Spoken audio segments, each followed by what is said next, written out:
Olá, o Jornal Panorama começa agora e traz para você as principais notícias do Parlamento Capixaba. E começamos a edição de hoje com o balanço dos trabalhos em plenário. A repórter Verônica Salazar está aqui com a gente no estúdio para nos contar o que aconteceu de mais importante durante as sessões ordinárias dessa semana. Seja bem-vinda, Verônica. Obrigada, Carol. Tudo bem? Bom, na segunda-feira, 2 matérias receberam nova redação e foram aprovadas. Uma é do governo do estado e autoriza a indenização para a aquisição de fardamento de militares e uniformes para os servidores da Secretaria de Justiça.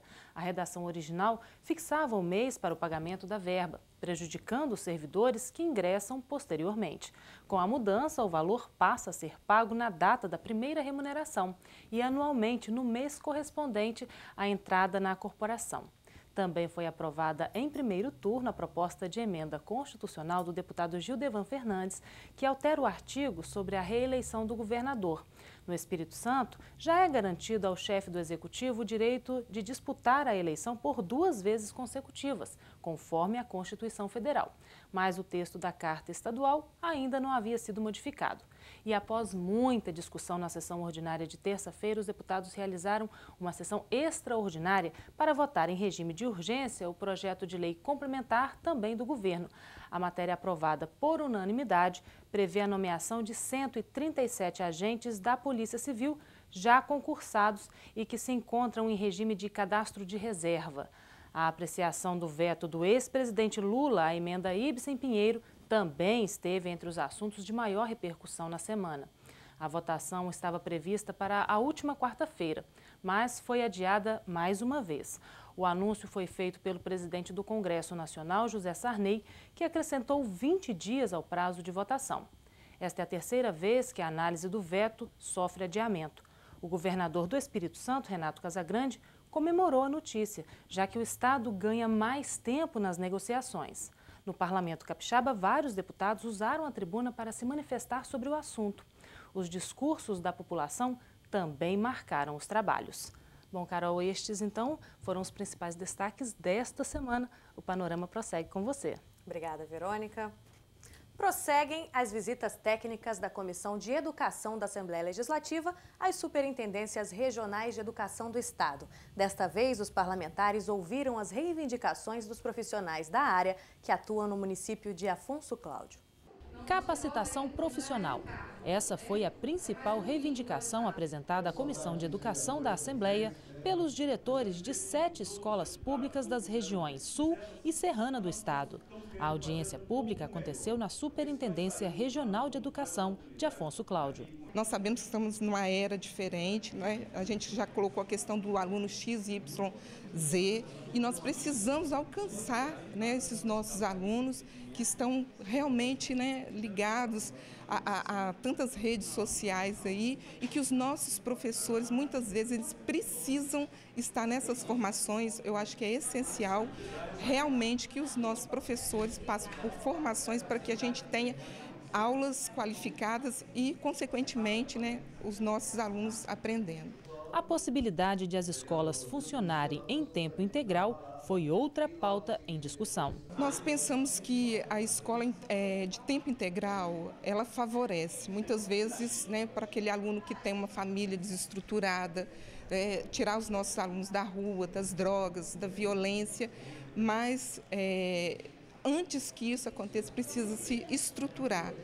Nós temos profissionais, né, que podem estar atuando, mas nós precisamos ter uma estrutura de prédio, de pessoal, para que depois seja implantado. A Comissão de Educação da Assembleia já esteve em 7 superintendências regionais. A previsão é visitar até o final do ano outras 4, totalizando as 11 do estado. Saímos daqui com mais conteúdo, enriquecidos de sugestões, com as dificuldades vivenciadas pelos gestores dessa região e acreditamos que vamos fazer com que o governo do estado, através da Secretaria de Educação, receba com clareza essas dificuldades e nós interagiremos para que antes da aprovação do orçamento nós possamos contemplar essa região para 2012 com alternativas melhores que tiveram nesse ano de 2011. 4 de outubro é o dia da conscientização do direito da fauna. A data foi lembrada no Parlamento com a realização de uma sessão especial para debater o assunto. Segundo dados do IBAMA, o Brasil é responsável por pelo menos 10% do comércio ilegal de animais no mundo, o que movimenta cerca de 3 milhões de reais por ano. Somente no Espírito Santo são apreendidos anualmente 6 mil animais. Isso porque quase 90% deles morrem nas mãos dos traficantes antes de serem resgatados. A reunião foi uma iniciativa do deputado Dr. Hércules. A contribuição das micro e pequenas empresas para o desenvolvimento econômico e social também foi motivo de comemoração na Assembleia.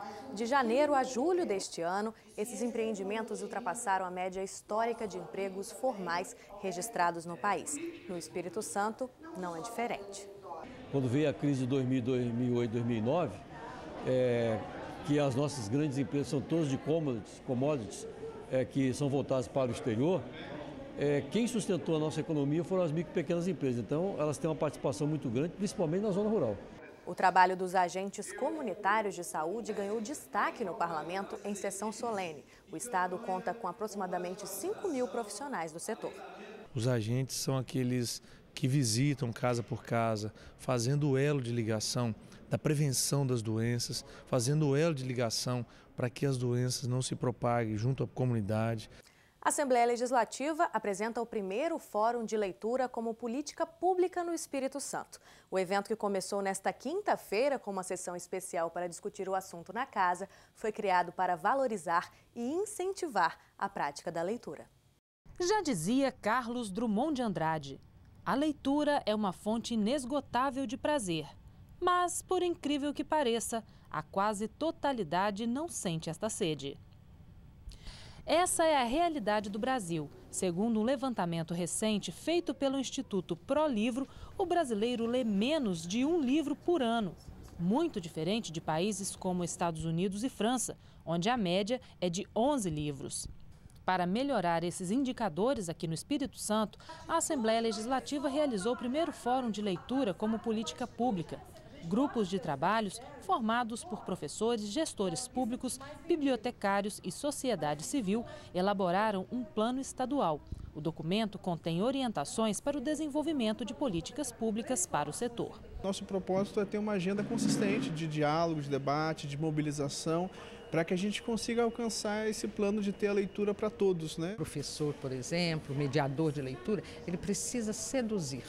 Qualquer pessoa que resolva trabalhar com leitura, seduzir o outro, ser mediador de leitura, antes de mais nada, ele precisa ser leitor. O Fórum na Assembleia é um evento que envolve o Espírito Santo no Plano Nacional do Livro e Leitura, instituído pelo Ministério da Educação.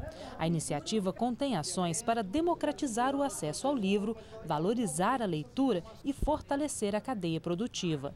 Uma sessão especial no plenário de Seu Cardoso deu início aos trabalhos. A ideia é mobilizar os gestores, tanto da área da educação como da área de cultura, né, dos municípios e também do próprio estado do Espírito Santo, né, para que eles possam participar ativamente, né, mobilizando a sociedade e também as pastas de educação e cultura para a construção desses planos. O nosso desafio aqui, através dessa sessão especial, é fazer com que o Espírito Santo se transforme realmente numa política pública prioritária. Nós temos uma rede educacional aqui no estado, tem 300 mil alunos. Eu fico imaginando a quantidade de talentos que devem existir no meio dessa meninada toda para a escrita, né? Para a poesia, para o conto, para o romance, para as formas de manifestação escrita, e que nós temos que incentivar que eles apareçam e que tenham oportunidade de publicar o que eles produzirem. Então esse é um desafio importante para nós, então é importante apoiar iniciativas como essa aqui de hoje.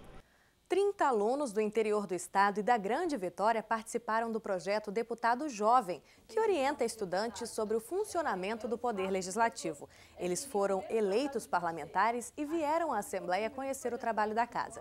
Este é o primeiro encontro de integração e orientação dos estudantes. Esse projeto ele vai fazer com que as pessoas amadureçam no campo da consciência, onde que eles possam refletir mais sobre a importância da política na vida do próprio povo, né? Já está em fase de elaboração o edital para a escolha da empresa que vai realizar as obras de restauro e reforma da fachada do Palácio Domingos Martins, sede do Legislativo Capixaba. O relatório do Conselho Regional de Engenharia, Arquitetura e Agronomia do Espírito Santo, que autoriza o início das obras, foi entregue ao presidente da Assembleia, deputado Rodrigo Chamum.